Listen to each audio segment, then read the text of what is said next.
necesita saber para manejar las investigaciones de una manera eficaz, de una manera además eficiente en cuanto a recursos y resultados. Hoy vamos a hablar un poco del conocimiento y la comprobación del delito. En este sentido, vamos a tener un conjunto de láminas que nos van a ir guiando en las reflexiones, en la exposición, sobre qué es comprobar el delito. Allí vamos a gastarnos unos minutos para conversar un poco acerca de dos palabras que son usadas con mucha frecuencia en la jerga de la investigación, en el vocabulario común de la investigación, y a veces también por quienes están fuera de la investigación, pero difunden los resultados, como por ejemplo los medios de comunicación social, pero que son palabras que salen del seno de los grupos de investigación, de lo interno de los grupos de investigación, y que cuando no son bien entendidas o cuando no las tenemos bien entendidas, nos pueden poner a dar vueltas sin sentido alrededor de una investigación. Estas palabras son, estos términos son cuerpo del delito y móvil del delito. Con eso vamos a empezar. Luego vamos para entrar en profundidad con respecto al conocimiento detallado del delito. Vamos a ver una técnica que es muy útil, que siempre la he utilizado desde hace casi 40 años que estoy en esto y que siempre he dado porque es una especie de guía que sistematiza los vínculos que existen entre los cuatro elementos que confluyen para la consumación de un delito, que son la víctima, el victimario, el sitio del suceso y los instrumentos del delito. Cuando aprendemos a usar esto nos sirve de guía para no hacer operaciones erráticas de búsqueda de evidencia o de búsqueda de sentido de las cosas, porque esto nos permite plantearnos una serie de preguntas, ya lo vamos a ver cómo es, una serie de preguntas que nos ayudan a vincular unas cosas con otras y poder localizar la evidencia que necesitamos para tener la respuesta a lo que estamos investigando. Luego vamos a pasar a reflexionar un poco sobre la importancia del cuestionamiento de las hipótesis. Ahí hay un tema bien importante porque de allí se desprende el principal enemigo de las investigaciones, que son los sesgos cognitivos. Los sesgos de conocimiento son ¿cómo diría yo? El azote, la plaga de las investigaciones, porque nos mete por caminos equivocados y nos hace fracasar en el trabajo que estamos haciendo. Obvio, esto es demasiado extenso, apenas tenemos 2 horas para hablar de esto y vamos a tratar de hacerlo de la manera más entendible y resumida. Como en algún momento lo he conversado con Marco, aquí hay cosas que quizás a muchos de ustedes les llamen la atención, como en algún momento me las llamaron a mí. Yo diría que después de estar trabajando casi 20 años en investigaciones, descubrí algunas cosas a través de capacitaciones que fui recibiendo, algunas cosas que me permitieron separar un poco lo que sirve de lo que no sirve, de lo útil, entre lo útil y lo no y lo inútil, lo beneficioso y lo perjudicial de todas las trampas. Yo las llamo, bueno, algunos las llamamos trampas, las trampas que la mente nos hace cuando estamos tratando de tomar conocimiento de la realidad. Y la investigación de un delito o de un evento que nos interesa aclarar es un acto de toma de conocimiento. No podemos perder esa perspectiva. No estamos, óiganme bien, no estamos adivinando. ¿Ok? Tampoco estamos jugando al azar. ¿ok? Ni siquiera podemos convencernos de que investigando lo de hoy vamos a poder determinar lo que va a pasar en el futuro, porque simplemente ahí hay algún conjunto de probabilidades, pero no todo es así, no todo es de esa manera. Entonces vamos a entrar en materia. Yo tengo acá una presentación para resumirles un poco este asunto. A ver, compartir. Ya se está viendo la presentación, ¿verdad? ¿Sí logran verla? Sí, se logra ver. Ok, perfecto. Entonces vamos a ampliarla. Vamos a ponerla en modo, eso es. Ok, como les dije en la introducción, voy a poner el reloj para llevar el control del tiempo. Vamos a llevar el control del tiempo como Dios manda. Ya hemos gastado 15 minutos en esto, entonces tenemos 1 hora 45 para desarrollar este tema. Conforme a lo acostumbrado, ustedes pueden ir escribiendo en el chat y yo iré viendo las inquietudes que ustedes tienen para ir contestando preguntas. En algún momento yo les solicitaré que abran el micrófono para que me informen mejor, porque a veces hay preguntas que uno no las entiende completamente y es mejor hablarlas para poderlas responder de mejor manera. Bueno, dicho esto, ¿por qué no me camina la presentación? Ok. Como les decía, hay dos preguntas importantes que los detectives se hacen en todo momento cuando están haciendo sus investigaciones.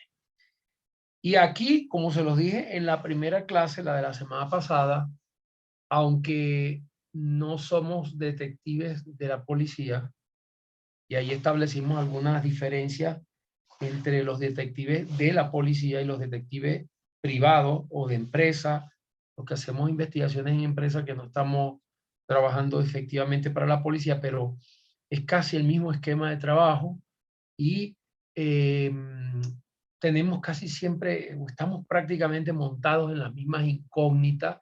Lo único es que finalmente nosotros no podemos detener, no podemos hacer uso de actos de coerción, no podemos, porque podemos, eso es monopolio exclusivo del Estado y en su momento de la policía, pero nosotros no lo podemos hacer así. Sin embargo, tenemos el mismo objetivo, que es aclarar situaciones de la realidad que no están muy claras. Entonces, cuando empezamos a investigar, tenemos acá una pregunta: ¿qué es la comprobación del cuerpo del delito? ¿O qué entendemos por cuerpo del delito? ¿Alguien puede hacer alguna observación con respecto a esto? ¿Qué entendemos por cuerpo del delito?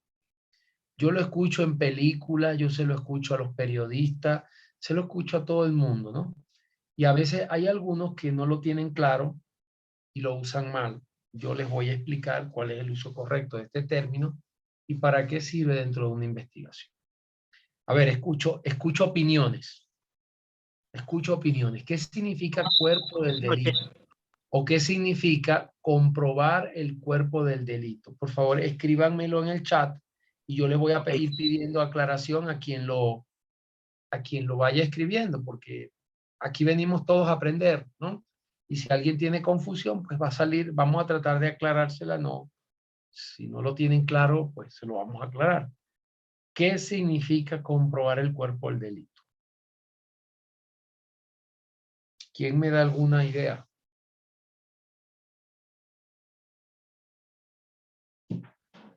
Demostrar pruebas, dice Daniel. ¿Algún otro? ¿Algún otro?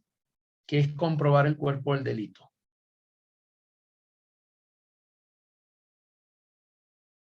Vale.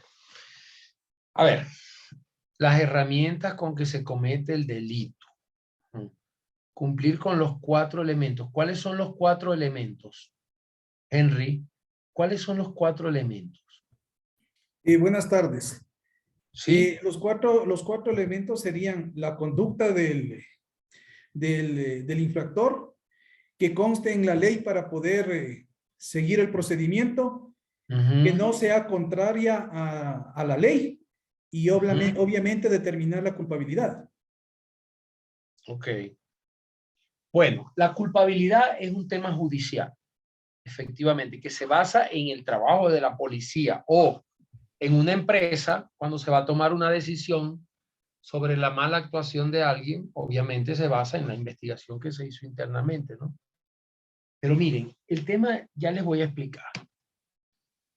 ¿Para qué sirve el cuerpo del delito? Esa palabrita que de hecho hay personas que por broma dicen, aquí tengo el cuerpo del delito, es decir, la prueba, la evidencia de que el delito, de que tú fuiste, por ejemplo.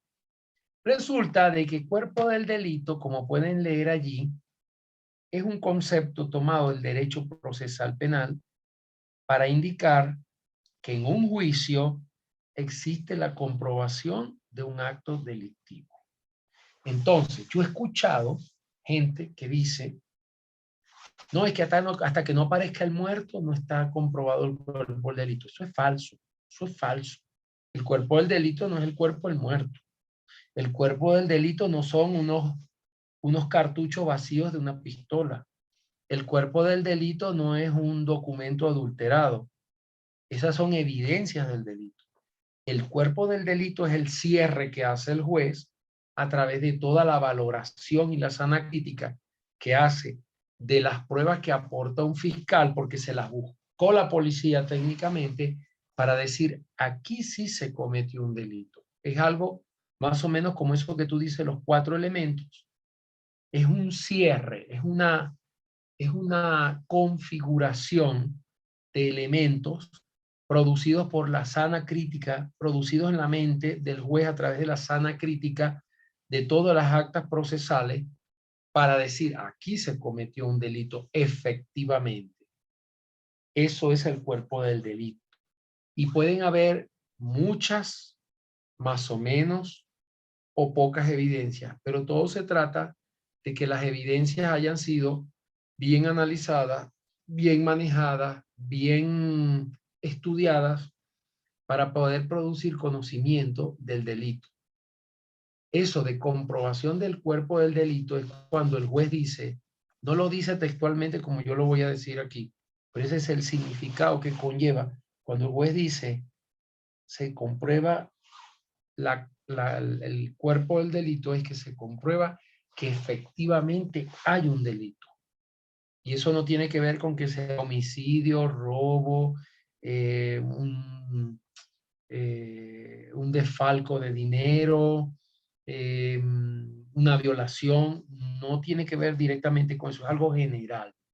La comprobación del cuerpo del delito es una declaración de conocimiento que hace un juez para aplicar la ley penal en un proceso. La ley penal que va a castigar a un autor, o a un grupo de personas que están involucradas en el delito como autores materiales o autores intelectuales, cooperadores, cómplices necesarios, etc.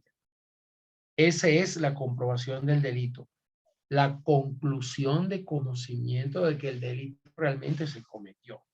¿Ok? ¿Estamos claros con eso? ¿Necesitan algún tipo de aclaración adicional a esto?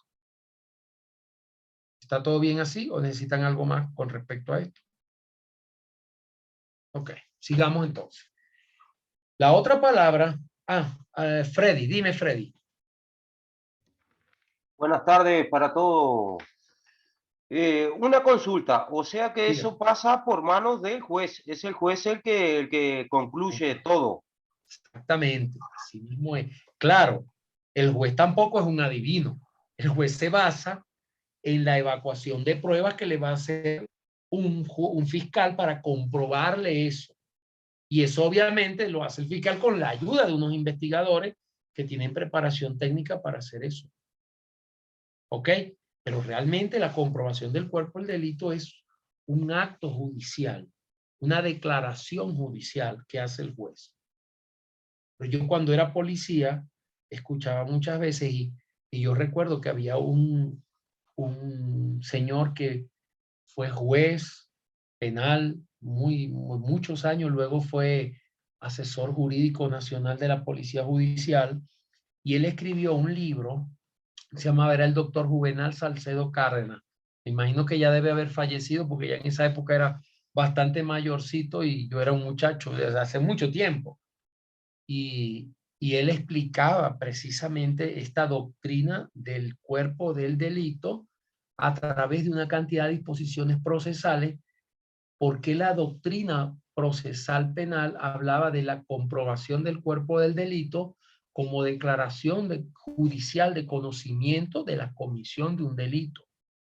No tenía que ver con el tipo de delito específicamente, no tenía que ver con el tipo de instrumentos utilizados en el delito, tenía que ver específicamente con un cierre lógico de conocimiento, de convencimiento, además de que estábamos en presencia de un delito, del tipo que fuera. ¿Y por qué él hacía ese convencimiento?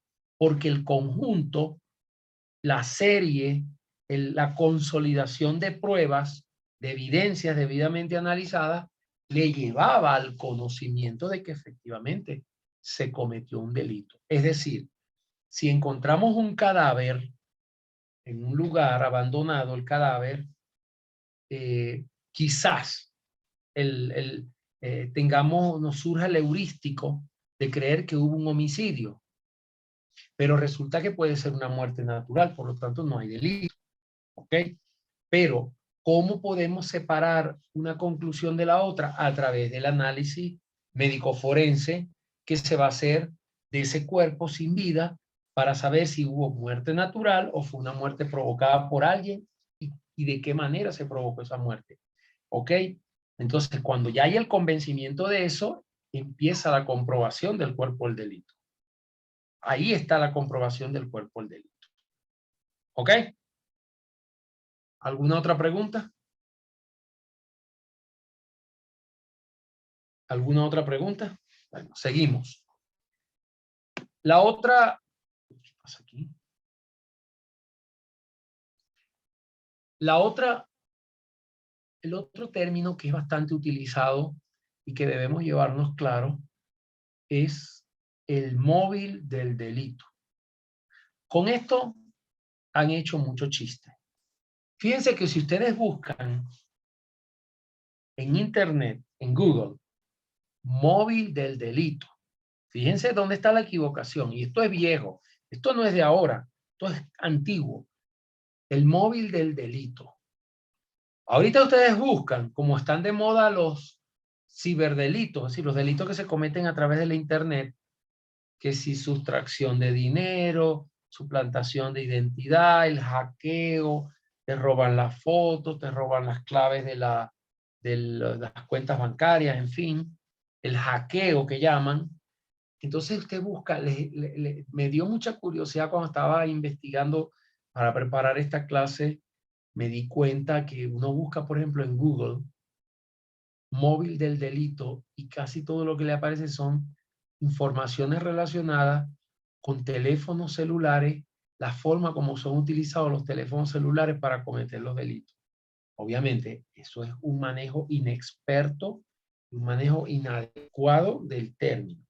Y hace poco vi un video, por ahí circuló en las redes sociales, un video de una alcaldesa de alguna ciudad que la estaban entrevistando en televisión con respecto a una ola de violencia, y la alcaldesa dijo así con toda la serenidad, con toda la, ¿cómo les diría yo? Con toda la certeza de parte de ella, dijo, sí, es cierto, estamos teniendo una ola de violencia acá en la ciudad y estamos trabajando con la policía porque, por ejemplo, en el caso que ocurrió tal día, ya tenemos el móvil del delito, la moto que utilizaron para matar a la persona. Ahí está el móvil del delito. Esa señora sabrá de lo que está hablando. Obviamente no sabía de lo que estaba hablando. El móvil del delito no es un automóvil, ni un medio de transporte, ni un medio de comunicación instrumentalizado para la comisión de un delito. No es eso. A ver, yo estoy seguro que todos conocen ese rostro que está en la foto, ¿verdad? Vito Corleone, el personaje principal de la película El Padrino, que ya tiene 50 años, que fue estrenada y sigue siendo el clásico de las películas de gángster. Han salido muchísimas películas, pero El Padrino sigue siendo el clásico, el ícono de las películas de gángster. Y allí, si no me equivoco, esa foto que aparece allí es justo en una escena de la película donde el matrimonio, ustedes se recordarán quienes han visto el Padrino parte 1, en la fiesta de boda de la hija de Vito Corleone, que llegó otro señor italiano a pedirle un favor para vengar la deshonra de su hija. Y primero Vito Corleone no quería, después aceptó ante los ruegos de su coterráneo italiano y le encargó a uno de sus sicarios que por favor le diera una lección al sinvergüenza que deshonró a la hija de este allegado a él, ¿no? ¿Por qué hago esta semblanza, esta pequeña reseña de esto? Porque el móvil del delito es lo que responde a la pregunta, ¿para qué se ha cometido el delito? ¿Qué beneficio espera obtener el autor al cometerlo? Entonces, cuando estamos haciendo investigaciones, siempre tenemos que más o menos aclarar por qué se hizo eso, con qué finalidad se hizo eso. La finalidad era sabotear, la finalidad era beneficiarse económicamente, la finalidad, ¿cuál era el móvil? El motivo, es como el móvil psicológico. ¿Qué pasa por la mente del tipo? Yo voy a hacer esto por esto. Por ejemplo, cuando un hombre es contratado para que vaya en una moto y le suelte un poco de disparos a otro y lo mate, él es el autor material del homicidio. Pero si lo logra capturar la policía, el tipo, ellos por lo general nunca hablan. Pero cuando hablan y finalmente hablan, te dicen, bueno, mira, para mí es simplemente un negocio. Yo no sé quién es ese tipo que maté. Sin embargo, el autor intelectual, que fue quien lo mandó a él, de seguro tiene un móvil distinto. Puede ser que era un ex socio, entonces te dice, bueno, lo que pasa es que yo lo mandé a matar porque él como socio me robó, fue desleal, por ejemplo.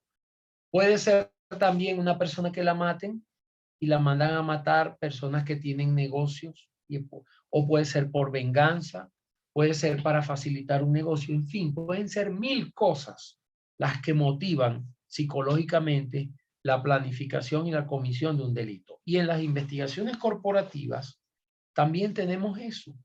Muchas veces hay que pensar, hay que detenerse a pensar, ¿y por qué esta persona hizo eso?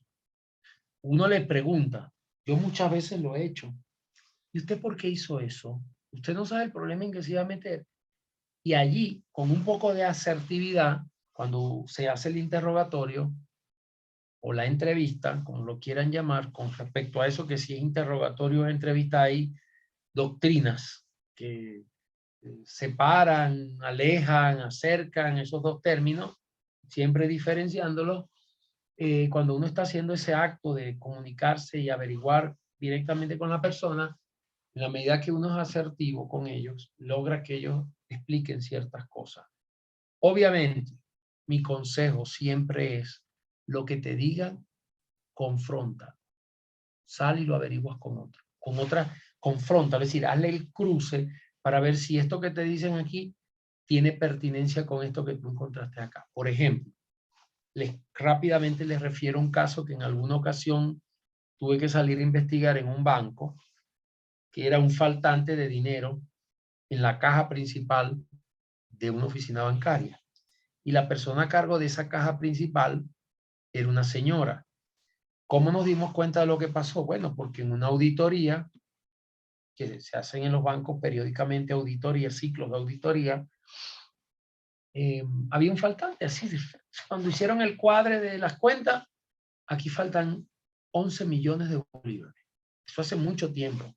Digamos que fue como en el año 2002 o 2001. Entonces, La señora no quería decir nada, simplemente la actitud de ella era, bueno, me descubrieron. ¿Cuál es el problema?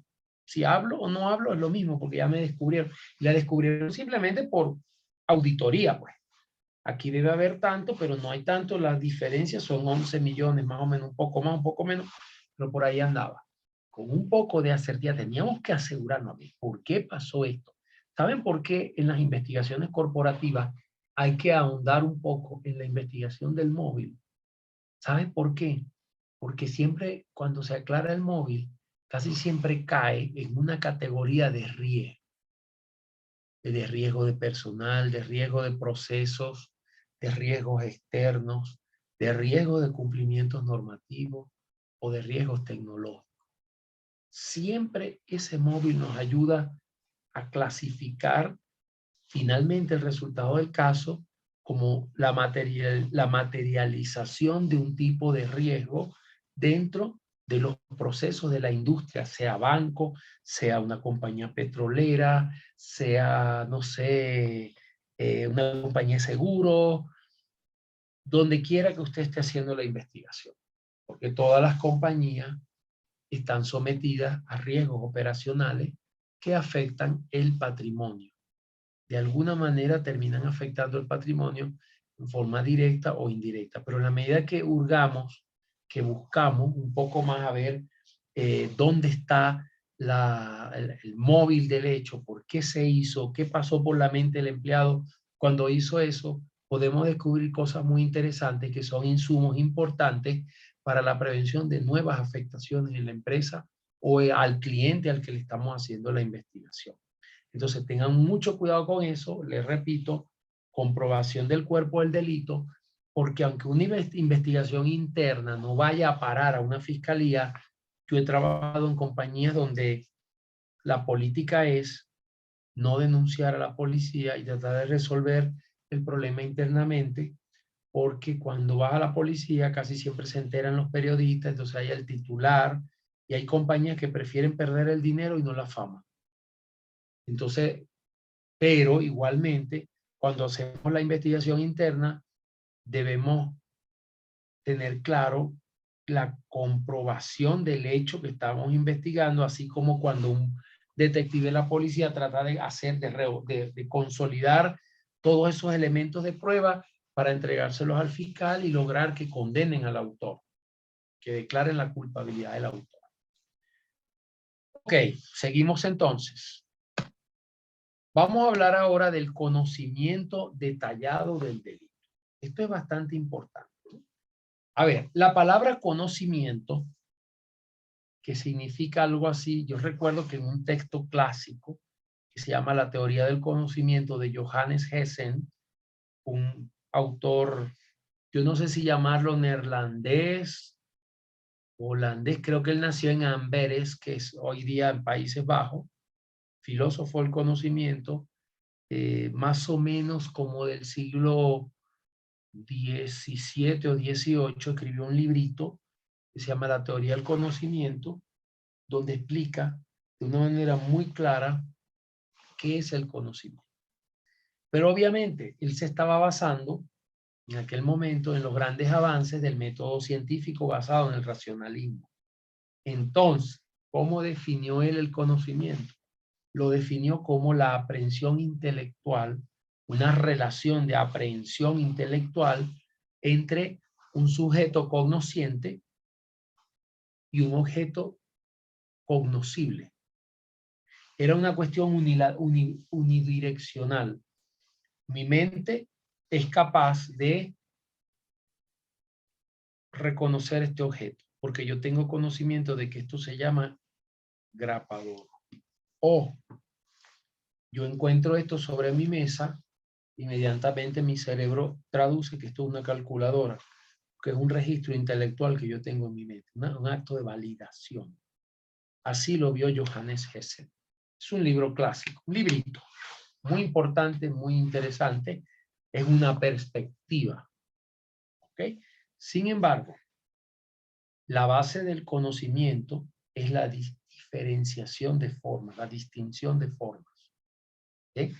Yo puedo ver, a ver, yo puedo ver esto aquí en mi mano. Es una calculadora, pero también lo puedo ver en una foto. Es una calculadora y sirve para sacar cuentas, hacer cuentas, ¿no? Pero la puedo ver en una foto. Yo aquí prendo y hago una cuenta, me sirve para sacar, hacer una suma, una resta, una división, lo que sea. Y también si la veo en una foto, sé que es una calculadora porque mi cerebro hace un proceso de diferenciación de formas. La identifica con un registro anterior, pero eso no me sirve a mí para sacar cuentas. Es decir, lo que yo estoy reconociendo son formas. Formas y más formas.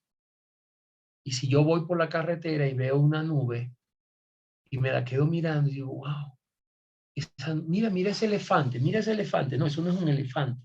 Eso es una nube que por cosas del azar tiene forma de elefante. Yo digo, mira, parece un elefante. Eso no es ningún elefante, eso es una nube. Pero ¿qué es lo que yo reconozco en mi mente? La figura de un elefante. O la figura de, no sé, alguna vez alguien me mostró una foto de una nube que parecía el hongo de una bomba, de la bomba de Hiroshima. Y era simplemente una nube en el cielo. Pero si yo la veo, digo, oh, mira, parece la bomba atómica y resulta que es una nube de vapor de agua. Entonces, lo que quiero decir con todo esto es que, ¿a dónde voy yo con todo esto? A que cuando estamos tratando de conocer los detalles de un delito a través de una investigación, lo que hacemos es esas diferenciaciones entre lo que es y lo que no es. Es decir, aquellas famosas leyes de la lógica aristotélica que tienen como 2500 años, 3000 años de antigüedad, que se hicieron en la Grecia antigua, donde Aristóteles estableció aquellas tres famosas leyes que comienzan con la ley de la identidad, siguen con la ley de la contradicción y finalizan con la ley del tercero excluido. Es decir, todo objeto es igual a sí mismo, ningún objeto puede ser contrario a sí mismo o distinto a sí mismo, y no existe un objeto que sea igual a sí mismo y distinto a sí mismo. Eso que parece tan enrevesado son los principios de funcionamiento de la mente humana, ¿no?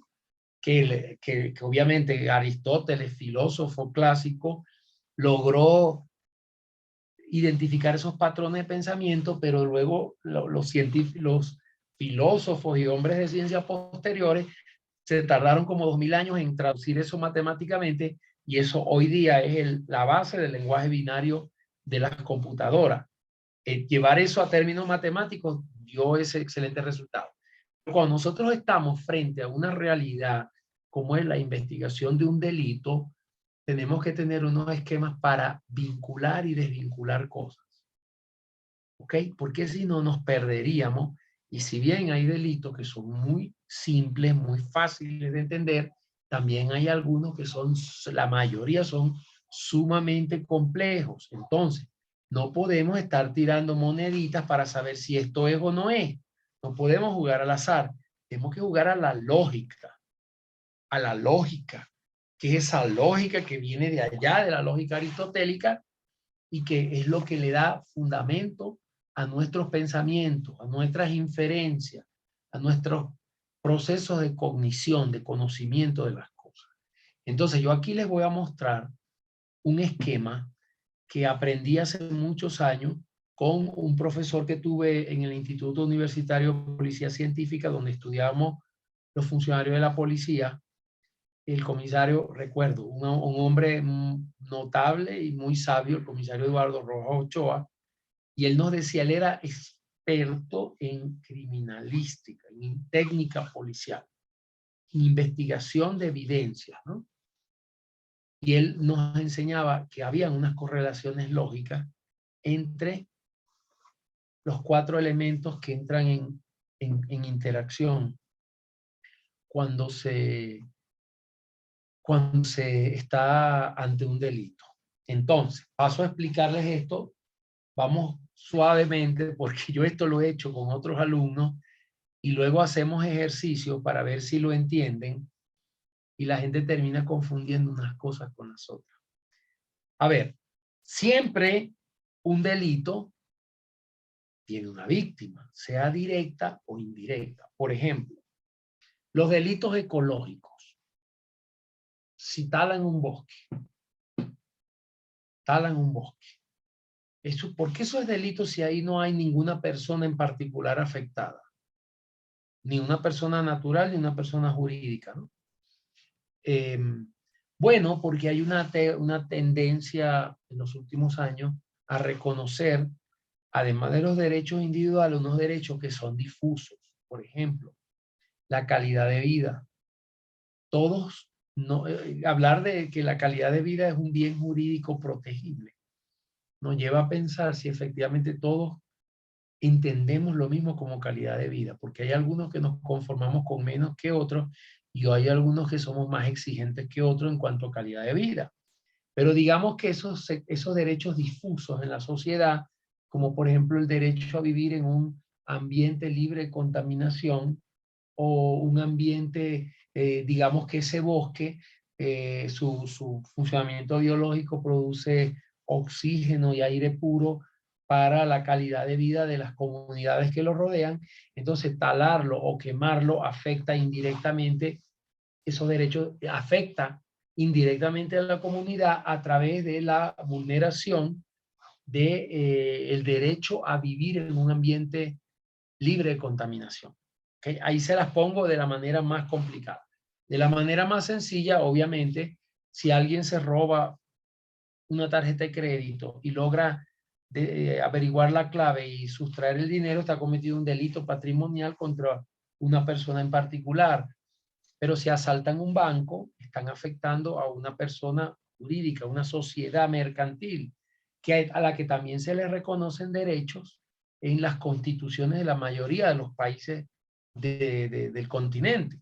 A la persona jurídica tiene derechos también patrimoniales, derechos de honorabilidad. Cuando uno dice que una compañía hizo tal o cual cosa, no tiene cómo demostrarlo, la empresa puede demandar al que la difamó, todas esas cosas, ¿no? Pero bueno, siempre tenemos una víctima, ¿verdad?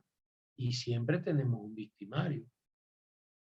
Por eso es que yo siempre, cuando, por ejemplo, la policía decomisa droga y hace todo el despliegue informativo por la televisión, pero nunca aparece el dueño de la droga, es decir, el victimario. Nunca aparece. Lo que yo le digo a los policías, eso es, tú estás tratando ahí con un delito sin delincuente, porque a veces se pone como medio sospechosa la cosa, ¿no? Siempre hay un sitio del suceso, un lugar donde ocurre. A veces el delito ocurre por partes. Entonces hay varios, el sitio de suceso está como separado espacialmente en varios lugares, ¿ok? Y les cuento algo. Los delitos cibernéticos, los delitos que se cometen en el ciberespacio, pues ya se entiende que el ciberespacio es un sitio de suceso. Lo que pasa es que todo lo que se hace en el ciberespacio necesita un terminal, una punta del ciberespacio, una computadora, un teléfono celular, un terminal de algo que permite interactuar con ese sistema de información por parte de una persona para vulnerar alguna cosa y obtener algún beneficio. Existe también el sitio de suceso entonces en el ciberespacio. Y los instrumentos, que son todos los objetos, herramientas y medios necesarios para la comisión del delito. Hasta aquí viene el asunto. Me lo van entendiendo todos, ¿verdad? A ver si no tengo preguntas hasta ahora. Entonces, ¿de qué hablaba mi profesor de técnica policial, de criminalística, cuando hacía este montón de flechitas y creaba todo este sistema formado por 4 dispositivos o por 4 elementos del sistema? Y él nos decía, cuando ustedes van a investigar, cuando van a rastrear, a buscar las evidencias de la comisión de un delito, tienen que preguntarse, primero, para guiar la investigación. ¿Hay alguien que tiene un micrófono abierto? Ok. A ver, primero, Pueden comenzar por cualquiera. Esto no tiene un orden específico que determine, porque a veces nos podemos hacer 2 veces la misma pregunta en distintos momentos. Pero podríamos empezar por la primera pregunta sería, vamos a suponer que se trata de un homicidio. Mataron a alguien y lo dejaron ahí tirado. ¿Qué dejó la víctima en el victimario? ¿Qué evidencia podemos encontrar dejada por la víctima en el cuerpo del victimario? ¿Y qué evidencia podemos encontrar que dejó el victimario en el cuerpo de la víctima? Esa sería un primer par de preguntas. Luego podríamos irnos aquí al sitio del suceso y los instrumentos. ¿Qué puede haber dejado el sitio del suceso en los instrumentos de comisión del delito? ¿Qué pudo haber dejado el instrumento del delito en el sitio del suceso? Por ejemplo, pueden ser, si mataron a la persona en un paraje solitario, en un campo, y fueron en un auto, entonces el auto es un instrumento. El sitio del suceso es el lugar solitario por allá, ¿no? En el campo. Entonces, por ejemplo, el vehículo dejó en el sitio del suceso, puede haber dejado marcas de las llantas, o gotas de aceite, o una pieza del auto que se cayó allí. Y el sitio del suceso que ha dejado dentro del instrumento o el vehículo, en este caso, arena, barro, materias vegetales como grama o monte, maleza. Siempre hay una interacción física cuando se comete un delito, y ahora ciberfísica con los delitos cibernéticos. Esto ha sido es motivo de discusión, de mucho debate, pero cada vez se aclara más que sí, el ciberespacio puede ser sitio del suceso. Y así, ¿qué pudo haber dejado la víctima en el victimario? Un rasguño, una mordida, una mordedura. Puede haber dejado un moretón porque le dio un golpe antes que lo mataran. ¿Y qué dejó la víctima? ¿Qué dejó el victimario en la víctima? Bueno, también quizás rastros de violencia corporal. ¿Ok? Ahora vamos a ver cómo se cruza la víctima con el sitio del suceso y el sitio del suceso con el victimario. Igualmente el victimario con los instrumentos, por ejemplo, una pistola con la que mataron a alguien, puede haber dejado en el sitio del suceso unos conchas, cartuchos o casquillos, como le quieran llamar, ¿ok?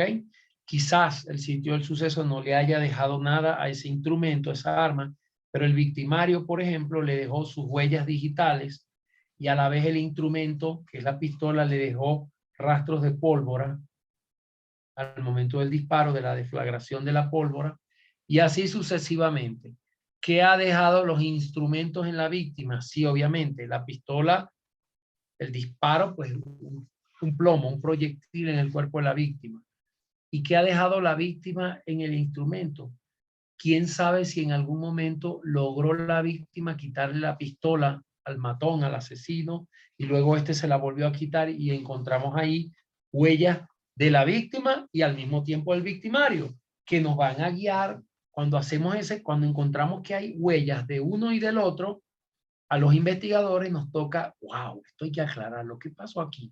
¿Por qué en la misma pistola con la que mataron a este hombre están las huellas de los dos?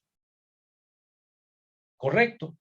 Eso, si no nos planteamos las preguntas para el conocimiento detallado del delito de manera sistemática, de manera estructurada, como se los estoy mostrando aquí, pues vamos a pasar 1000 años tratando de encontrar los detalles del delito para aclarar qué fue lo que sucedió.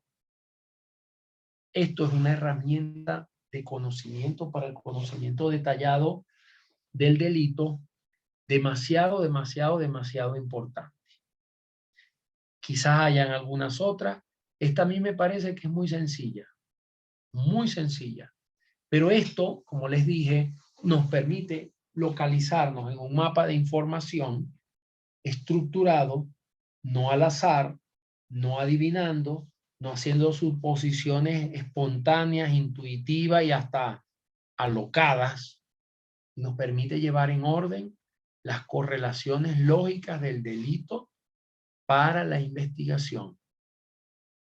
Porque a medida que se va avanzando con esto, y todas estas, miren, las respuestas, porque esto es un asunto de técnica policial que nos sirve mucho en el ámbito de las investigaciones privadas, porque todo lo que se deriva, o las preguntas que logren obtener respuesta a través de estas correlaciones lógicas que hay, estas correlaciones entre los elementos que van a permitir encontrar evidencias para la comprobación del cuerpo del delito, esto nos permite llevar en orden las preguntas de la investigación. Ustedes recordarán que en la clase anterior yo les decía, si usted no tiene una pregunta clara, cuando sale a la calle a hacer la investigación, si usted no tiene una pregunta clara, ¿sabe qué les recomiendo? Que se devuelva y no pierda su día averiguando a lo loco sin saber. Es decir, cuando nosotros llegamos a nos llaman porque en la bodega de tal cosa, de herramientas de la compañía, se desaparecieron unas herramientas muy importantes, muy valiosas, muy costosas. Mire, venga acá, señor jefe de seguridad, que se llevaron estos equipos que son muy costosos. Entonces usted se pone a hacer, a ver, ¿cómo está? ¿Y dónde estaba esto? ¿No? Y empieza a establecer mentalmente esto es el esquema que se deriva de estas correlaciones para poder encontrarle un sentido al desarrollo de la investigación. Y lo va haciendo por partes que luego se van consolidando. Que deja la víctima en el sitio de suceso y que deja el sitio de suceso en la víctima. Que deja la víctima en los instrumentos, que deja los instrumentos en la víctima. Que deja la víctima en el victimario, que deja el victimario en la víctima, que deja el sitio del suceso en el victimario y que deja el victimario en el sitio del suceso, y que deja el victimario en los instrumentos de comisión del delito y que dejan estos en el victimario. Les cuento brevemente una experiencia. Cuando yo trabajaba en una aerolínea bien importante en mi país, en el aeropuerto Maiquetía, un lunes en la mañana, me esperaron con la novedad de que a uno de los aviones de la compañía que estaba parqueado frente al hangar de mantenimiento, le habían robado todos los chalecos salvavidas, que eran como 130 chalecos salvavidas. Y le habían robado las 2 balsas de emergencia. Cuando el avión amariza, pues la gente trata de salvarse usando las balsas de emergencia. Bueno, 130 chalecos más 2 balsas salvavidas allí en la zona de seguridad restringida del aeropuerto. Y antes de eso se habían robado computadoras de vuelo, una computadora que llaman stall warning, que le advierte a los pilotos cuando la aeronave está perdiendo altura, no por comandos del piloto, sino por razones aerodinámicas. Y también se habían llevado unas computadoras de vuelo que le llaman TCAS, que significa, esas iniciales significan Traffic Collision Avoid System, sistema para evitar colisiones de tráfico. Es decir, que un avión se da cuenta que tiene a otro avión cerca gracias a ese sistema. Entonces, y cosas bien costosas. Entonces, allí yo lograba resolver estos casos con mi equipo de investigadores porque nos sentábamos a pensar, a intercambiar opiniones, a hacer eso, algo así como lo que llaman tormenta de ideas, ¿no? Nos poníamos a pensar en el caso concreto, por ejemplo, en el caso de la desaparición de los chalecos y las balsas, a pensar detalladamente cómo a tratar de reconstruir el hecho a través del uso de esta matriz, de este esquema. ¿Qué dejaron? A ver, vamos a empezar con el sitio del suceso, el avión. ¿Qué podíamos encontrar? Y esto nos iba llevando a pensar una cantidad de cosas que sin esta ayuda de conocimiento quizás nunca hubiéramos encontrado. ¿Y sabe a qué llegamos, a qué conclusión llegamos para no hacerle la historia muy larga? A que quienes se habían, aunque en principio nos dijeron que habían sido mecánicos, quienes se habían llevado todo ese material para despistarnos. Nos dijeron eso. Cuando nos pusimos a analizar detalladamente las cosas, nos dimos cuenta que, ¿sabe quién eran los únicos que podían haberse llevado eso? Los mismos empleados de seguridad. Porque todo, a través de estas preguntas, habían unas que tenían respuestas, otras que no era posible encontrarle respuestas al momento, porque faltaban piezas, era muy pronto, y pudimos darnos cuenta y enfilar nuestra investigación por allí. Con la ayuda de la policía, logramos detectar que efectivamente habían sido los mismos empleados de seguridad quienes se habían llevado los equipos. Cuando averiguamos el móvil, fíjense ustedes, resulta que ahí descubrí, bueno, con eso y con los otros casos de las computadoras de vuelo, que es que en Latinoamérica hay un mercado negro de partes de aviación que algunas empresas de bajo presupuesto toman con los riesgos. Eso es sumamente riesgoso para la seguridad operacional de un vuelo, comprar un repuesto en el mercado negro de repuestos de aviación que hay en Latinoamérica para poder a una aeronave comercial. Pero, ¿qué era lo que pasaba? Que cerca del aeropuerto había una callecita, no me acuerdo cómo se llamaba, que era el lugar donde estaban todas las personas que receptaban bienes robados en el aeropuerto, cosas que se robaban en maletas y todo. Entonces, el móvil del caso que teníamos era la comercialización de esos equipos de emergencia de las aeronaves que alguien los estaba requiriendo y ellos hicieron el mandado de llevárselos de la aeronave para ganarse un dinero. Era un móvil totalmente económico. Pudiera haber también un móvil, en otros casos pudiera haber un móvil de venganza contra la empresa. A veces cuando los empleados andan descontentos quieren causarle daño a la empresa. En fin, en un homicidio con el móvil puede ser un robo, como puede ser un problema pasional, problema amoroso, de pareja, o puede ser tantas cosas que pueden ser, pero particularmente en las investigaciones corporativas, señores, yo les aconsejo en esas investigaciones privadas que se esmeren en conocer el móvil del hecho. Porque cuando uno conoce esto, puede hacerle un gran favor a la organización que lo contrata a uno, porque puedes empezar a entender cuáles son los riesgos, por ejemplo, para nosotros, esa callecita, esa actuación delictiva externa, para nosotros era un riesgo de factor externo. Teníamos que estar pendientes de que cosas que dejamos mal puestas la roban y casi siempre la van a llevar a los receptadores de objetos robados que hay en ese lugar muy cercano al aeropuerto. ¿Ok? Tengamos esto en cuenta para nuestras investigaciones, guiarnos de esta manera. ¿Hay alguna pregunta con respecto a esto? ¿Alguna pregunta?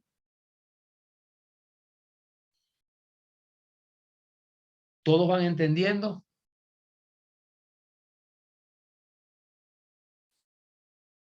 Bueno, sigamos entonces.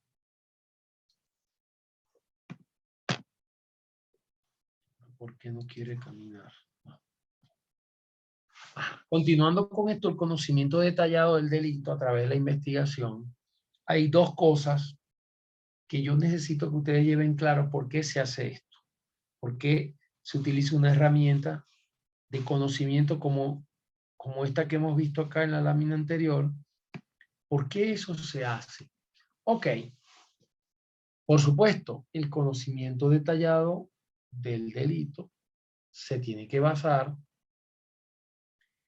en la determinación, una clara determinación de las circunstancias de tiempo, modo y lugar en las cuales ha sucedido el delito. Cuando es un delito interno, cuando es una investigación corporativa interna o privada, quien está requiriendo el servicio de investigación va a querer saber los detalles del caso. Va a querer recibir un informe, una reseña del caso.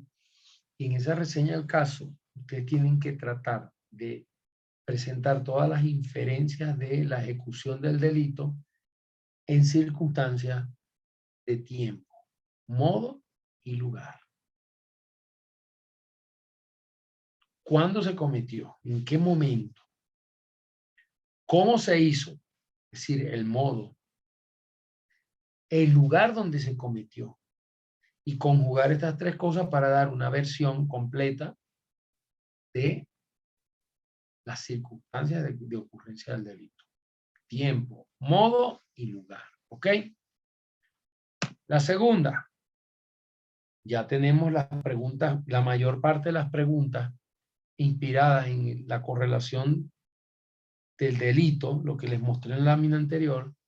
Entonces, todo lo que vaya apareciendo, gracias a la orientación de esas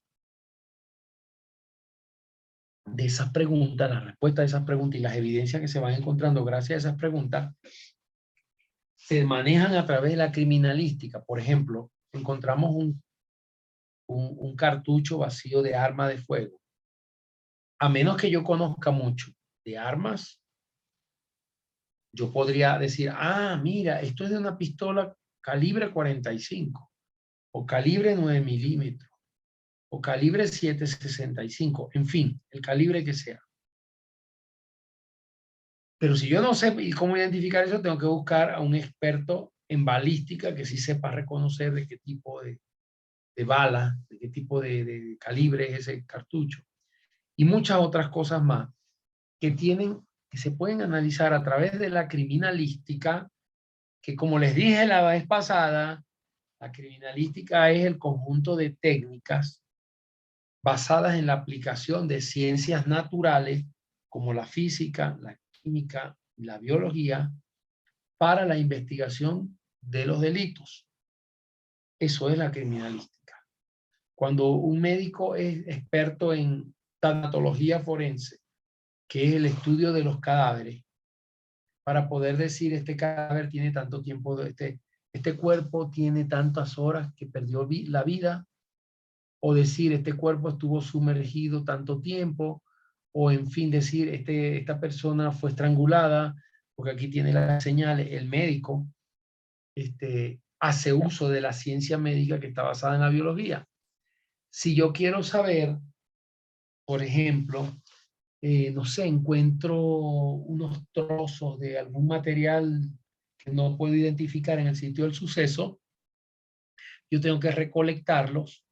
Decir, a ver, ¿quién dejaría esto? ¿La víctima o el victimario en el sitio del suceso? Tengo que, para poder saber quién de los dos lo dejó, porque los dos están vinculados con el sitio del suceso, yo tendría que seguir investigando para saber primero el material. ¿Qué material es esto? ¿De dónde viene esta pieza? ¿Con qué tiene que ver? A ver si esa pieza tiene rastros de algo que me ayude a entender de qué lugar viene. ¿O quién dejó eso allí? ¿Por qué eso está allí? Todas esas preguntas tienen respuesta a través de la investigación, pero la dificultad está en poder estructurar las preguntas en orden para poder investigarlas mejor. Para eso sirve ese gráfico, ¿no? Y obviamente la criminalística como técnica, como parte importante de la técnica policial, nos ayuda a producir las determinaciones de origen y o autoría de cada evidencia obtenida. ¿De dónde salió eso? ¿Qué es eso? Sí, la identificación, la identidad del objeto, de dónde viene, quién es, de qué material está hecho. ¿Ok? Y poder aclarar un poco para poder crear hipótesis de conocimiento que nos ayuden a investigar el caso y saber lo que realmente sucedió en el momento que sucedió. ¿Ok?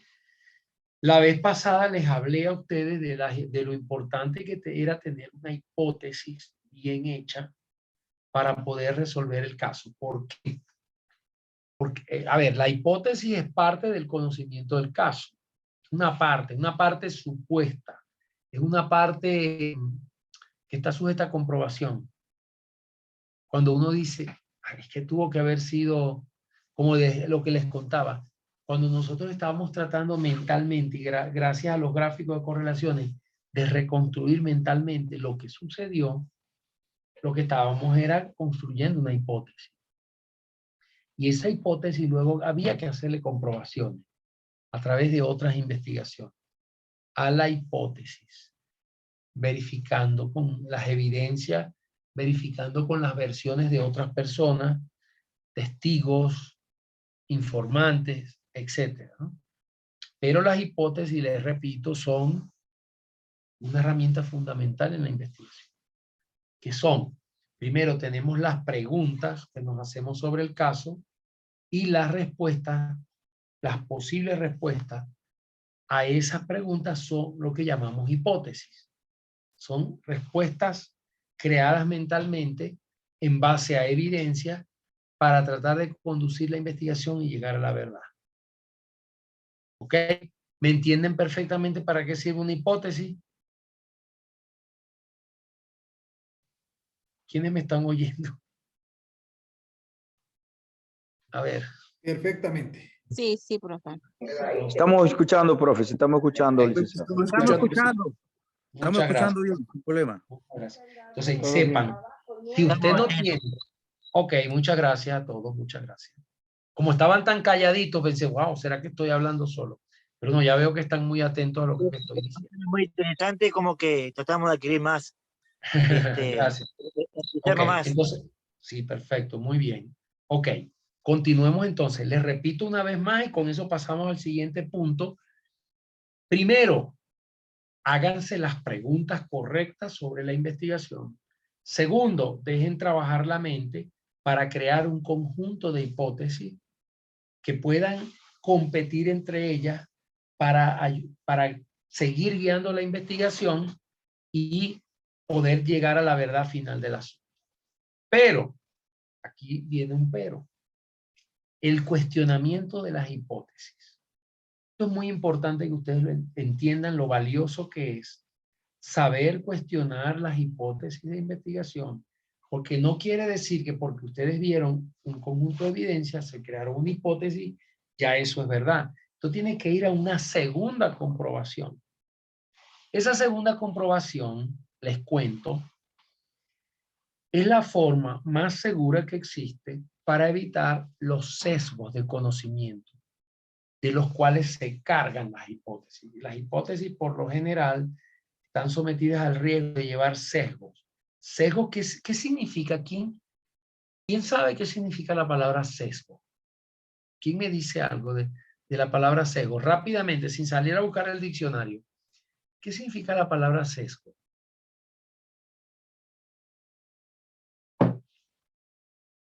¿Quién me dice?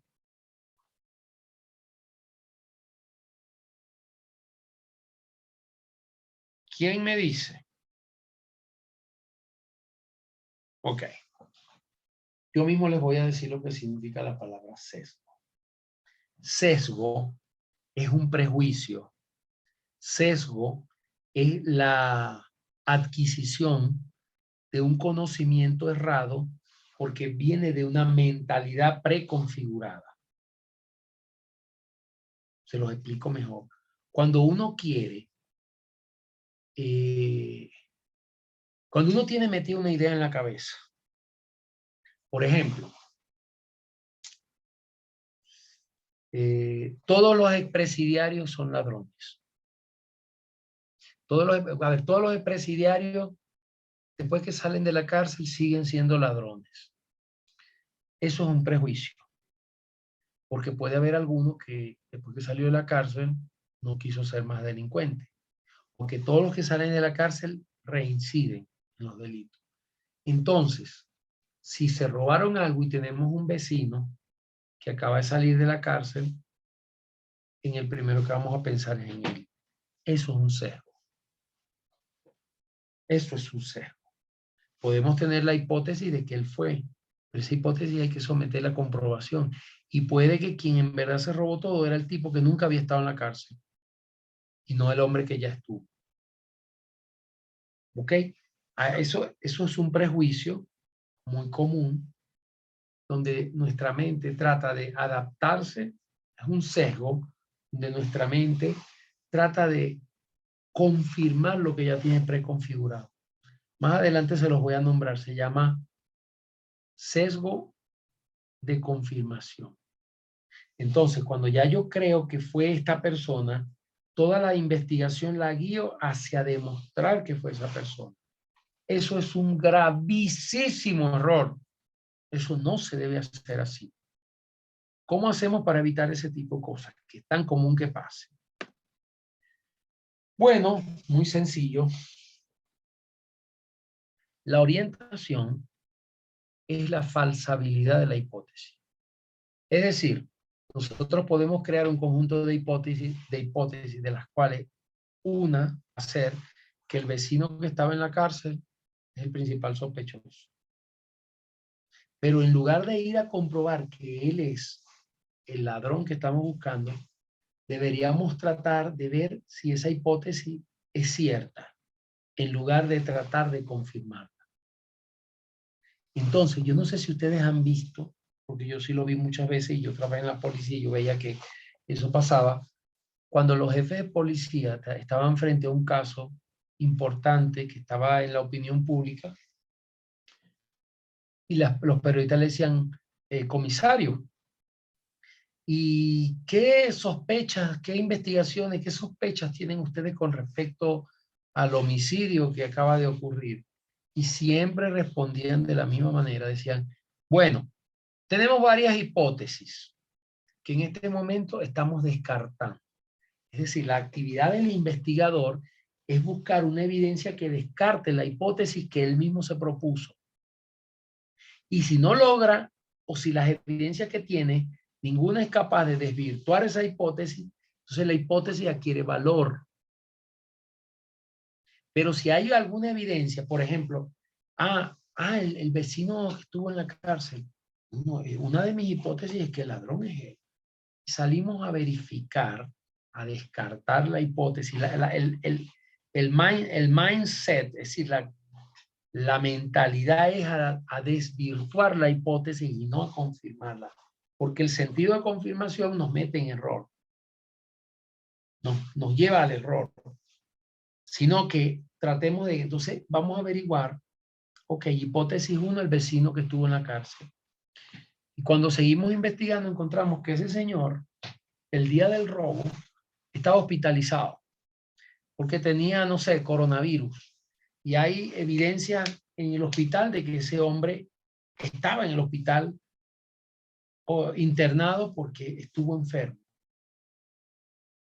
Entonces la hipótesis queda desvirtuada. Vamos entonces con las siguientes hipótesis y vamos a ir buscando evidencia no para confirmar, sino para descartar. Eso es lo que Karl Popper, ese famoso filósofo de la ciencia inglés, Karl Popper, estableció en su tratado de metodología de investigación la falsabilidad de las hipótesis. Es decir, toda hipótesis puede ser verdadera hasta que se demuestre lo contrario. O toda hipótesis es verdadera hasta que se demuestre lo contrario. Entonces lo que vamos a tratar de demostrar es que la hipótesis está mal y no que está bien. Porque cuando tratamos de confirmar que está bien, lo que estamos es metiéndonos en un sesgo de confirmación que por lo general nos hace perder tiempo, nos hace cometer actos de injusticia y finalmente nos hace fracasar en la investigación.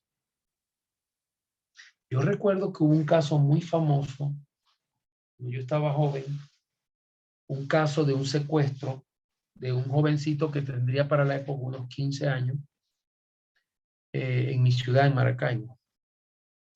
Ese muchacho se desapareció una tarde y la familia ya en la noche, cuando el muchacho no apareció, empezaron a preocuparse y siguieron buscando y al día siguiente ya la señora estaba con un ataque de nervio y luego recibieron unas llamadas donde le decían lo tenemos secuestrado y tienen que, y vamos a, usted tiene que pagar para eso. Bueno, en fin, interrogando testigos por aquí y por allá, encontraron que alguien les dijo que él había estado en un lugar de comida callejera en Maracaibo, donde la gente que salía de fiestas iba allá y andaba con un tipo músico de una orquesta muy famosa en la ciudad, que lo habían visto allí. Pues mis amigos, tratando de, en la actitud de confirmar la hipótesis, encontraron que, o sea, bueno, se llevaron detenidos casi a todos los vendedores de comida ambulante de la zona, interrogándolo a los músicos de la orquesta de que alguien les dijo, y siguieron investigando por ahí, ¿sabes? Estuvieron 2 años investigando. Y el muchacho no aparecía. Los que lo secuestraron, como eran allegados a la familia, fueron llamados a declarar como testigos, dijeron que ellos no sabían nada, los dejaron ir, y luego de 2 o 3 años, por un tipo que trató de reactivar el caso para sacarle dinero a la familia del muchacho, lograron descubrir quiénes lo mataron. Y ese fue un caso que se descubrió finalmente por casualidad, porque todo el tiempo, durante 2 años, la investigación estuvo metida por el camino equivocado.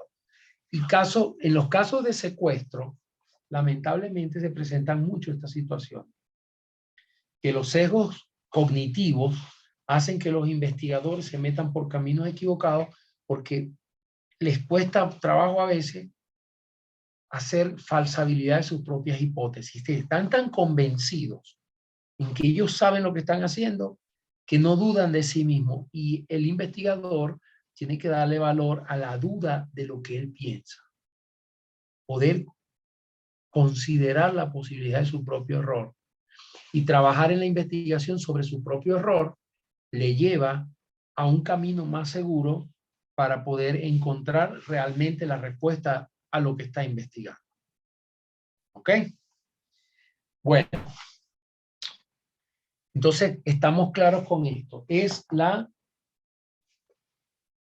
falsabilidad de la hipótesis para poder neutralizar los prejuicios cognitivos. Ahora vamos a ver rápidamente los tipos de prejuicios cognitivos.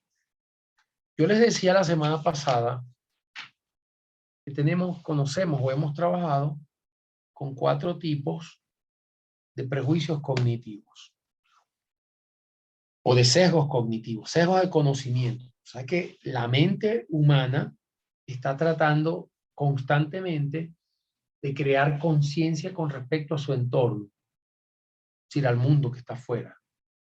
La mente y su entorno, que es la realidad. Y no todo el mundo logra hacerse las mismas representaciones o actos de pensamiento. Entonces nosotros, los investigadores, pues, ¿qué les cuento? Estamos sometidos a este problema constantemente. Pero les repito una vez más, si no dudamos de lo que a nosotros mismos se nos ocurre, pues vamos a ir derechito al camino del error. Quizás con un poco de suerte, no, pero esa suerte es muy poca.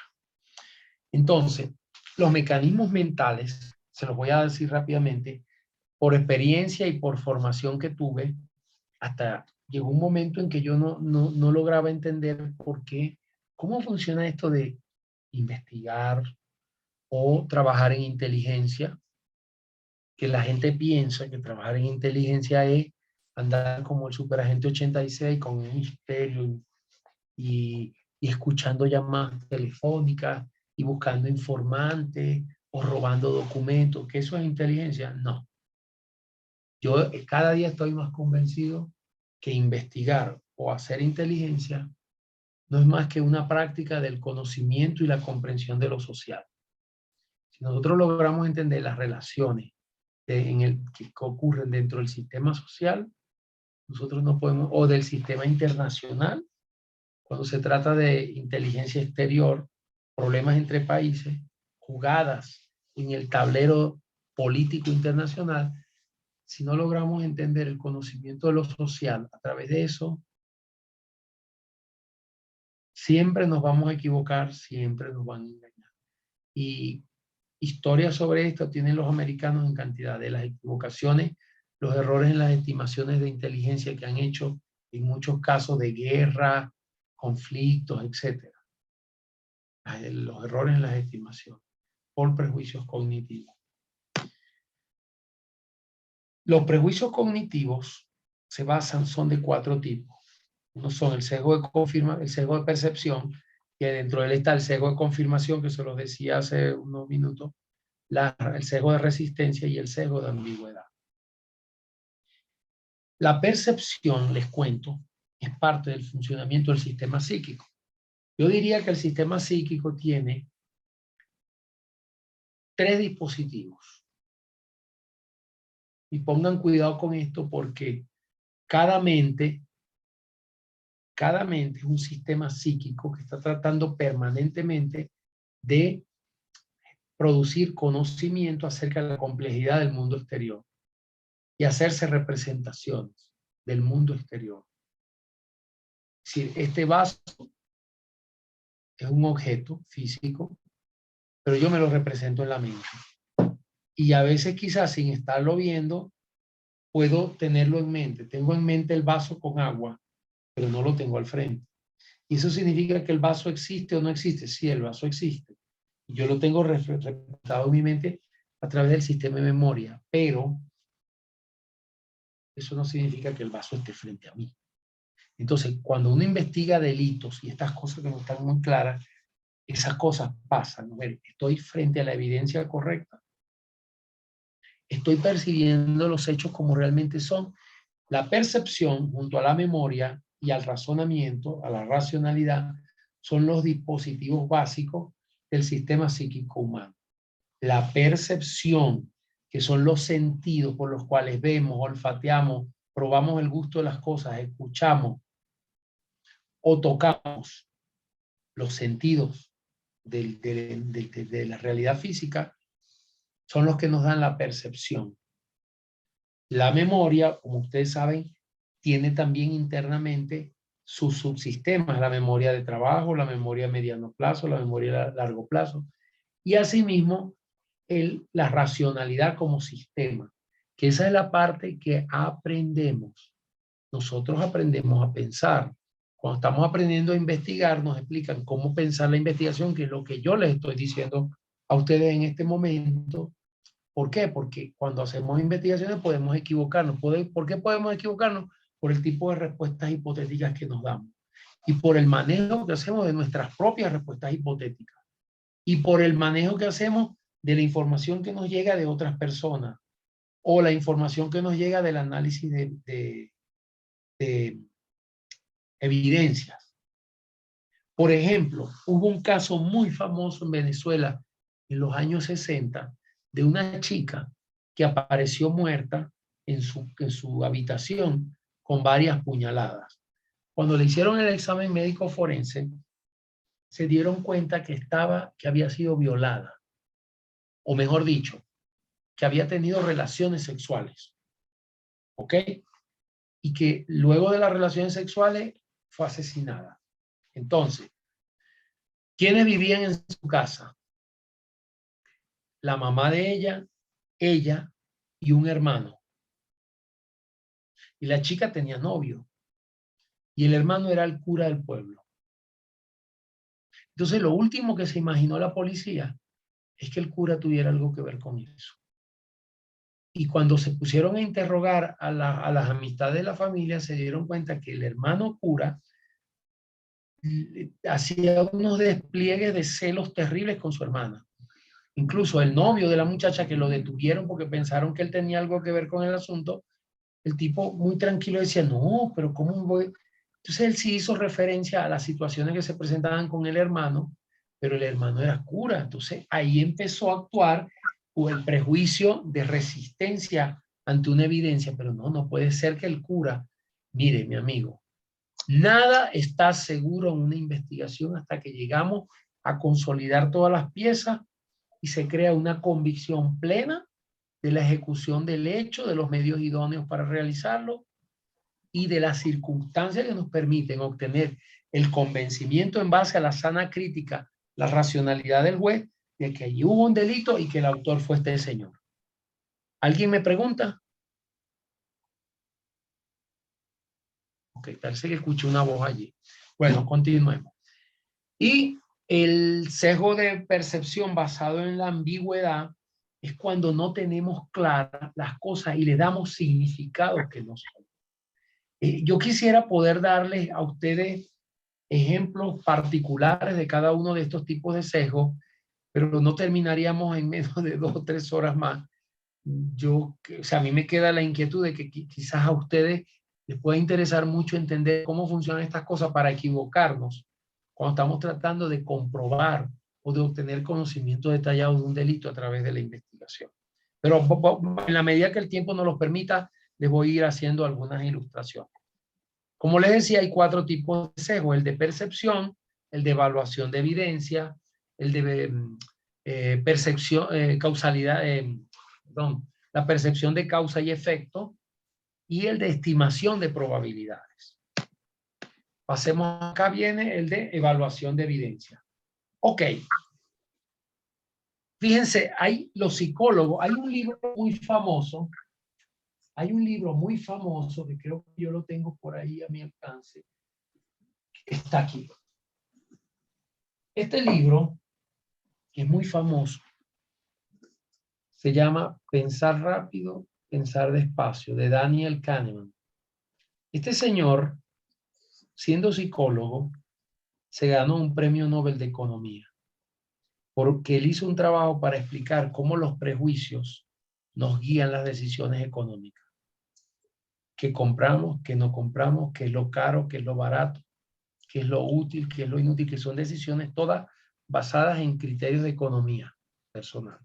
Bueno, aquí en este libro se habla mucho de eso que yo les estoy diciendo sobre los prejuicios cognitivos, las cosas que nos creemos ciertas cuando en verdad no lo son, y que guiaron a otras personas que tienen obra escrita con respecto a los sesgos cognitivos como problema de las investigaciones. Hay otro material, bueno, no lo tengo acá a la mano, no quisiera desviarme buscándolo, pero hay material sobre esto, y particularmente a mí la comprensión del funcionamiento de la mente en el proceso investigativo ha ayudado mucho a que yo pueda detectar fallas que yo mismo cometo o fallas que otro comete en las conclusiones, en el proceso de inferencia, de racionalidad, y se equivocan en las investigaciones. ¿Ok?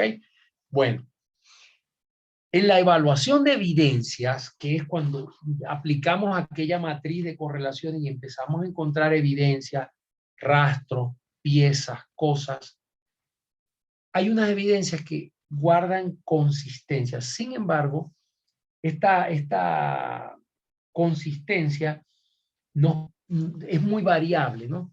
Hay unas que son como que más convincentes y otras que menos.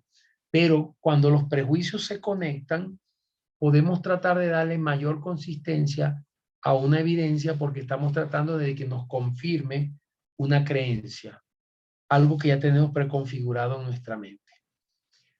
El prejuicio basado en evaluación de evidencias sobre información faltante es muy importante, porque a veces no sabemos en qué momento tenemos que parar la búsqueda de información en la investigación. Y es muy importante saber en qué momento ya tenemos suficiente información para inferir. Y seguimos buscando más información y terminamos perdiéndonos en la investigación, porque estamos buscando la información que no nos falta. Y cuando la metemos, producimos confrontaciones que son contraproducentes a la investigación. Como les dije antes, esto es un tema bastante complejo, pero muy interesante, que se domina con la práctica. ¿Ok? Incluso hay metodologías escritas. Por ahí hay un libro muy famoso que escribió un señor llamado Randolph Ferguson y Dick Hoyer, que se llama Técnicas Estructuradas del Análisis de Inteligencia, que en verdad es un libro de metodología de investigación, donde con muchos ejemplos ellos van explicando cuáles son las técnicas que durante la investigación debemos utilizar para testear hipótesis y poder localizar algunos de estos sesgos y neutralizarlos. Y, por ejemplo, cuando estamos ya equivocándonos, poder reconducir la investigación y llevarlo por un camino un poco más seguro. Las evidencias desacreditadas, dice el refrán, créate fama y acuéstate a dormir. Que después que te crees fama de que eres evidencia contundente, cuando asumimos que una evidencia es contundente, ¿cómo nos cuesta creer que la evidencia no corresponde con la realidad? Eso es un problema de configuración mental. No es que es malo, al que le pasa eso no es que está funcionando mal, es que nuestro cerebro es así. Por mecanismos de economía cerebral, de economía de conocimiento, el cerebro trata de ahorrarse trabajos porque si no lo hace, colapsaría con el volumen operativo que tiene que manejar un cerebro en tan solo un minuto de trabajo. ¿Entiende? Entonces, estos sesgos muy importantes no es que somos incompetentes, no es que no sabemos lo que estamos haciendo, es que estamos siendo víctimas de mecanismos defensivos que tiene el mismo mecanismo de supervivencia que el cerebro tiene para poder mantener su operatividad durante 70, 80 años, que es más o menos la vida útil que nosotros, hay personas que un poco más, personas que un poco menos, que el cerebro tiene. Pero acuérdense que la maquinaria cerebral, que es la que nos permite hacer investigaciones, también se agota y tiene que utilizar mecanismos de supervivencia, mecanismos de adaptabilidad para poder seguir funcionando, no colapsar. Otro tipo de sesgo cognitivo es el sesgo de estimación de probabilidades, que se basan en el sesgo de probabilidad, en los cuales las estimaciones de probabilidad están muy influidas por imaginaciones que nos hacemos acerca de las cosas para creer que son más probables unas que otras. El sesgo ¿cómo se llama? De anclaje, donde las estimaciones se ajustan de manera incrementada, de manera progresiva, con respecto a nuevas informaciones. Es decir, es como una especie de resistencia que se va haciendo porque nuestro prejuicio es el anclaje a evidencias anteriores. Muchos de estos se parecen, se relacionan, pero están metodológicamente categorizados. Y el sesgo de sobreconfianza, que ese es un problema real y muy frecuente, porque a veces, por ejemplo, le escuché a un profesor que tuve decirnos que cuando un investigador había trabajado mucho tiempo en un solo tipo de delito o en un solo tipo de situaciones, se convertía en un experto por la experiencia, sobrevaloraba su experiencia y por un asunto de economía mental empezaba a hacer, ¿cómo se llama eso? Atajos mentales para economizar tiempo y esfuerzo en la investigación. Esto significa que no investigaba bien y daba por supuesto, porque había tenido tantos casos similares que él terminaba pensando que este caso, el número 85, era igual a los 84 anteriores. Es decir, sobrevaloraba la confianza en su experticia y en su experiencia acumulada en tal o cual tipo de caso. Y en este sentido, el profesor nos decía, ¿yo qué hago? Yo voy rotando a la gente. No los dejo que pasen más de 2 o 3 años investigando el mismo tipo de situaciones, porque lamentablemente mientras más experiencia tienen, la experiencia se termina convirtiendo en el enemigo número 1 de la eficacia de las investigaciones. Y los prejuicios de causalidad percibida, de la relación causa-efecto. A ver, la racionalidad, como yo les dije a ustedes, es un dispositivo del sistema psíquico humano, que es el que permite obtener conocimiento nuevo a partir de conocimiento ya adquirido antes. Esto es eso que nos enseñan, que la inducción es ir de lo particular a lo general y la deducción es ir de lo general a lo particular. Y terminamos creyendo que únicamente existe ese tipo de, y existe hoy día, existe un tipo de mecanismo híbrido de razonamiento, que es el razonamiento abductivo, que se toma unas pequeñas hipótesis para darlas como cierto para hacer luego una comprobación, y es el mecanismo más seguro para encontrar nuevo conocimiento a partir de la racionalidad. Pero esta racionalidad, tal como la vemos aquí como un recurso, como un dispositivo de la mente humana, también a veces, muchas veces se equivoca. Y se equivoca a través de la preparación de falacias, razonamientos que parecen ciertos cuando estamos analizando una relación de causa-efecto. Por ejemplo, a ver, en estos días se me ocurría, pensando por ejemplo, en alguna en una enfermedad, esta que estuvo muy en auge, el coronavirus, estaba yo pensando, todas las muertes que hemos visto realmente son causadas por el virus, o hay muertes con síntomas que pasaron a la cuenta y realmente no fueron causadas por el virus, no fueron causa suficiente. Estamos hablando de relaciones de causalidad. No fueron causa suficiente, sino que fueron causa necesaria. Ok. ¿Cómo remediamos nosotros esto? El principio de la duda razonable, que viene de la época de la Ilustración, creo que fue René Descartes, quien en todo ese esquema del discurso del método y la racionalidad habló de la duda racional. Creo que fue él, si no me equivoco, la duda racional, que es lo que hace que nosotros nos cuestionemos. Nuevamente les hablo de falsabilidad y de autocuestionamiento de las hipótesis para poder tener la certeza de que no estamos tratando de confirmar una hipótesis que está basada en un razonamiento falaz, un razonamiento que aparenta tener una estructura, bien sea deductiva o inductiva, pero realmente nos está metiendo en un error. Recuerdo que una vez vi a un profesor, ¿cómo se llama? Un abogado, pero también profesor de Derecho, llamado Alberto Arteaga Sánchez,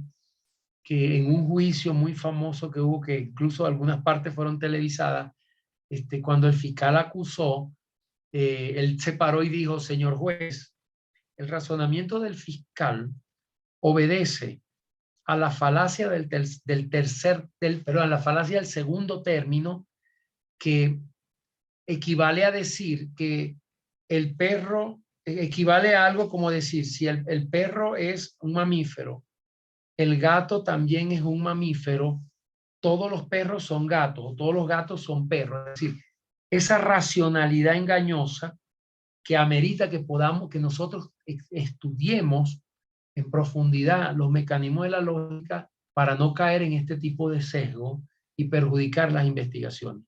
Señores, vean, aunque esto les parezca complicado, esto es cuestión de práctica. Uno lo estudia y luego empieza a darle practicidad al asunto y logra poner bajo control esos sesgos.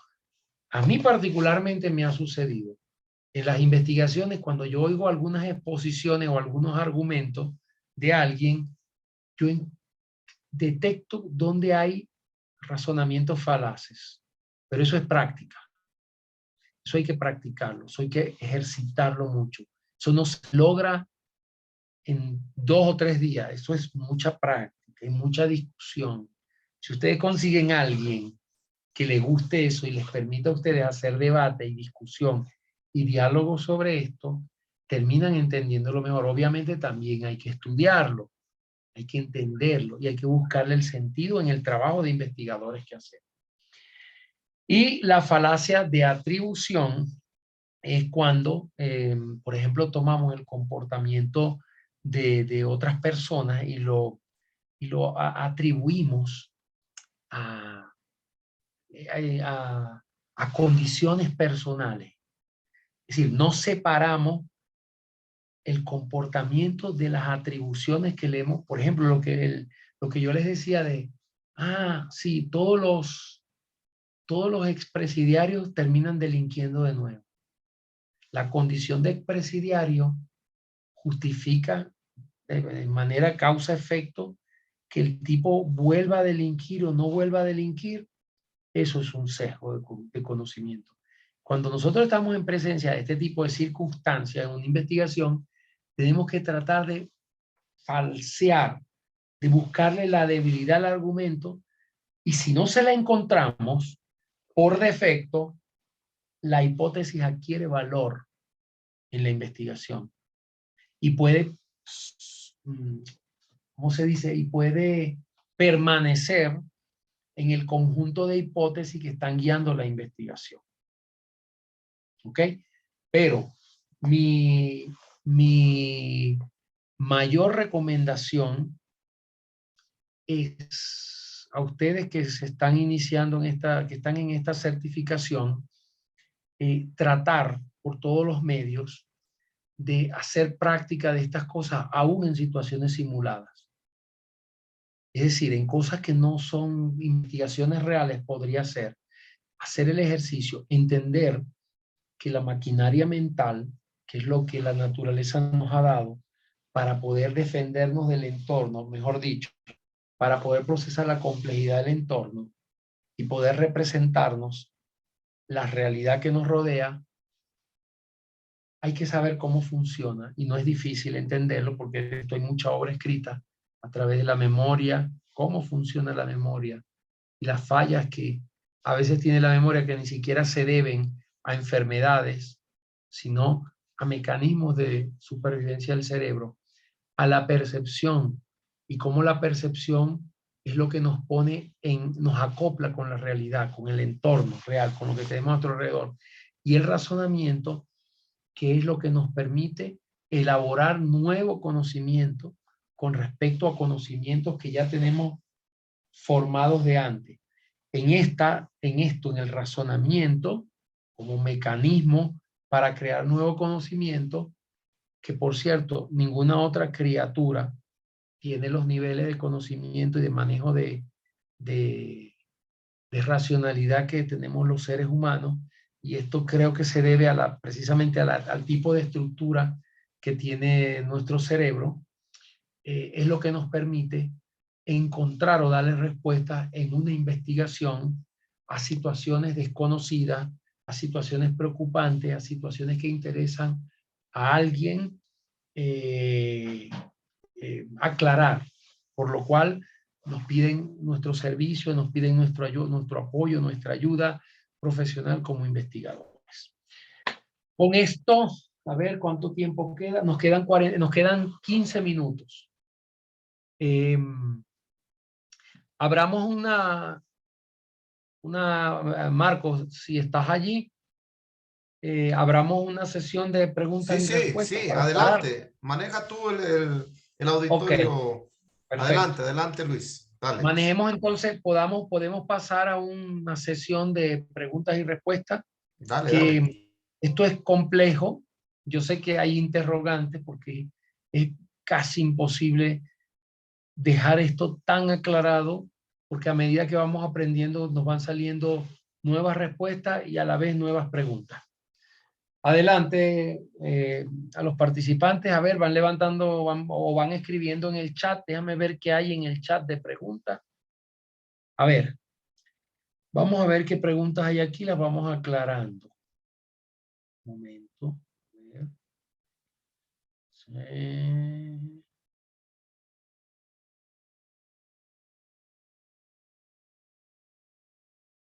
A ver, aquí hay una pregunta interesante de la señora Edilza. En estos casos, después que construimos nuestra hipótesis, tenemos que ver las evidencias que tengamos o que se puedan ir encontrando. Tiene razón, Edilza. Vea, le explico.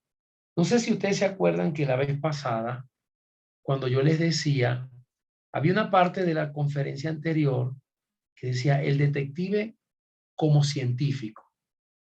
¿Por qué yo hablaba del detective como científico? Porque el detective tiene que aprender, tiene que comprender el método científico de la ciencia.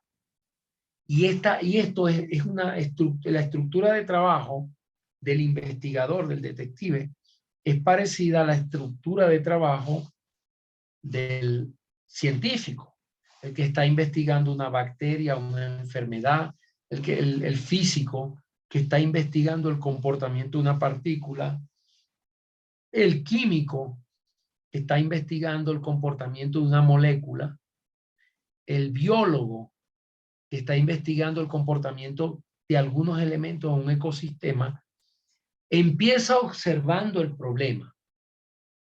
Luego, se lo voy a recapitular con respecto a la sesión anterior. ¿Qué hace el detective? El detective se enfrenta al problema de investigación y se crea una serie de preguntas que no pueden ser muchas.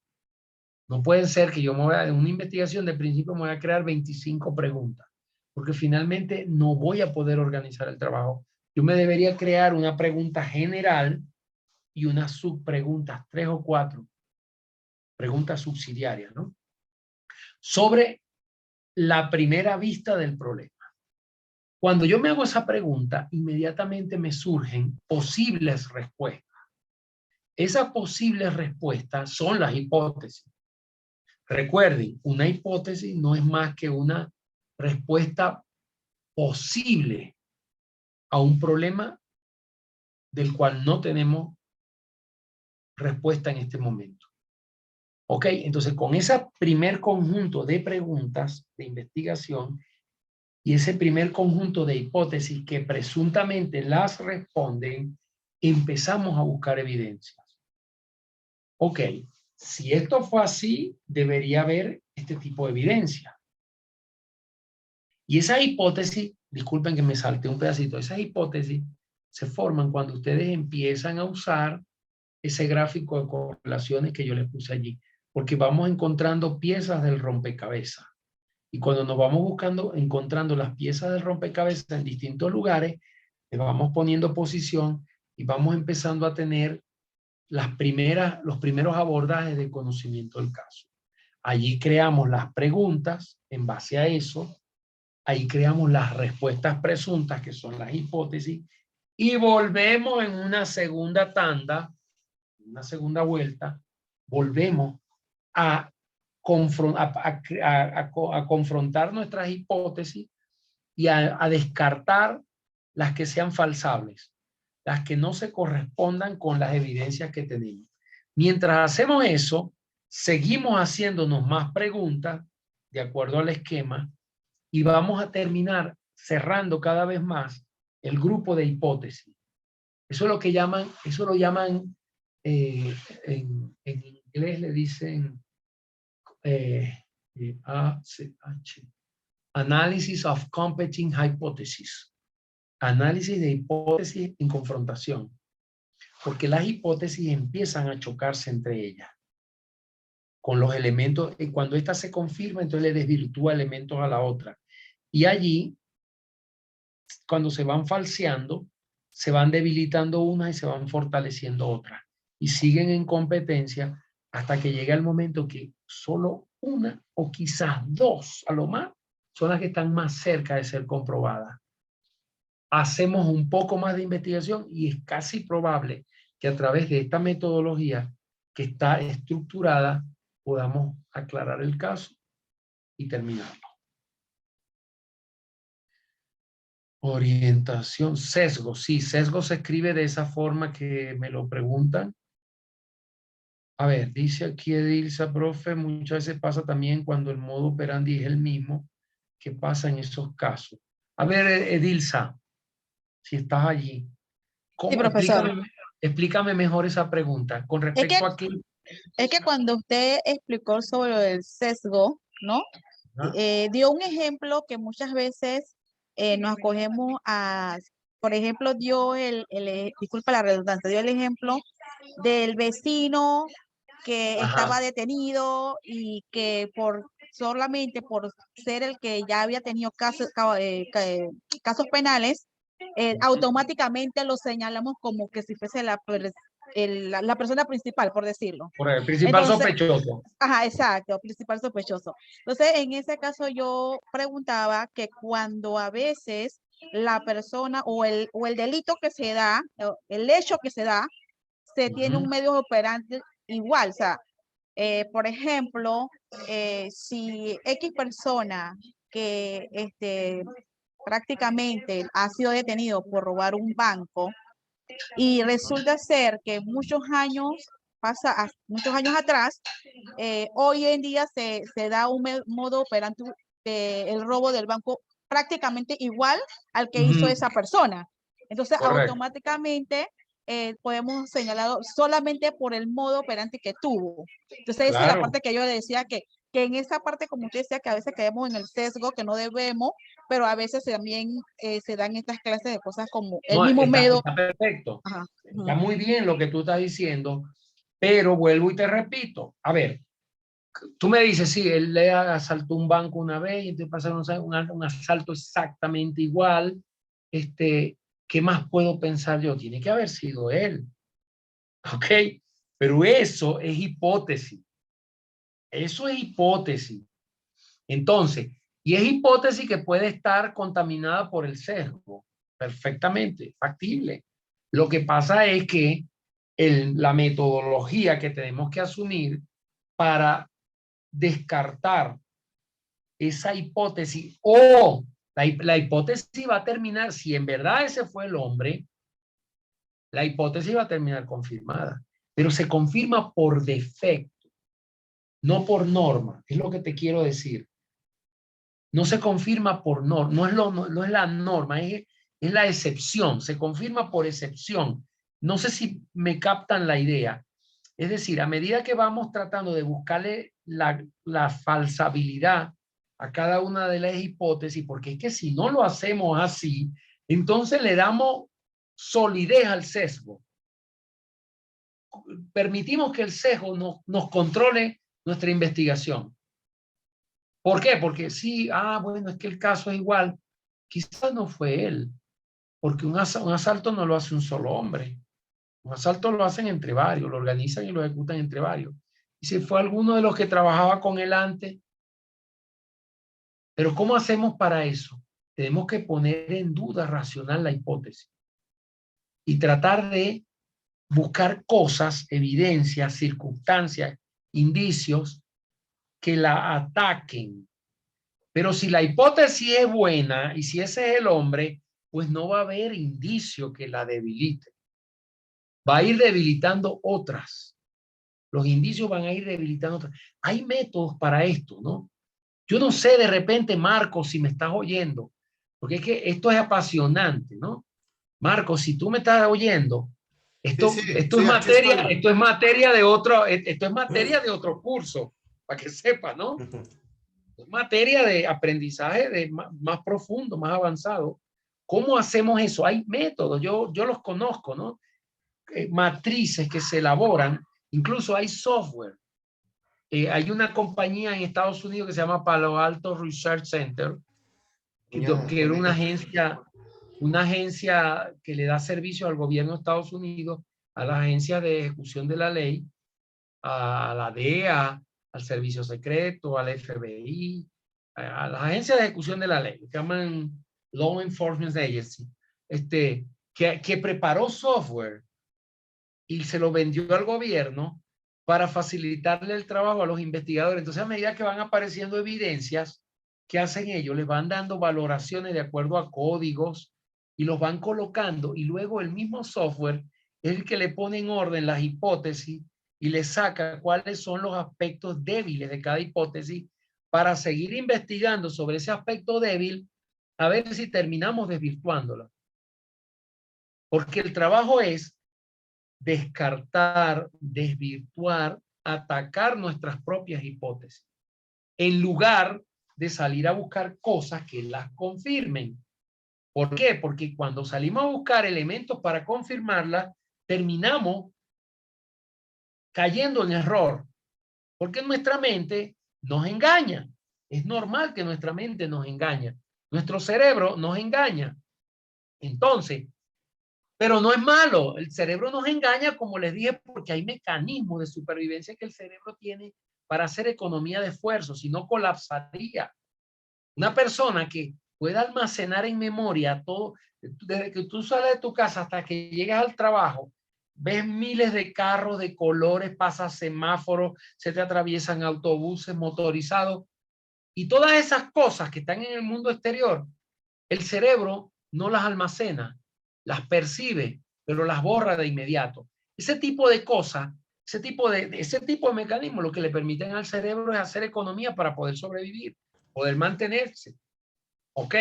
Pero al mismo tiempo, esos mecanismos de supervivencia, cuando estamos tratando de ser más acuciosos, se convierten en un obstáculo.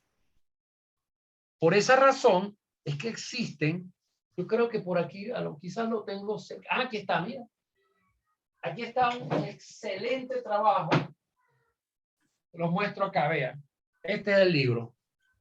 Se llama Técnicas Analíticas Estructuradas para el Análisis de Inteligencia. Este libro fue escrito por Dick Hoyer yo te comenté, Marco, que yo fui alumno de él en Anacapa Science en Estados Unidos. Sí. Randall Totalmente. Felton.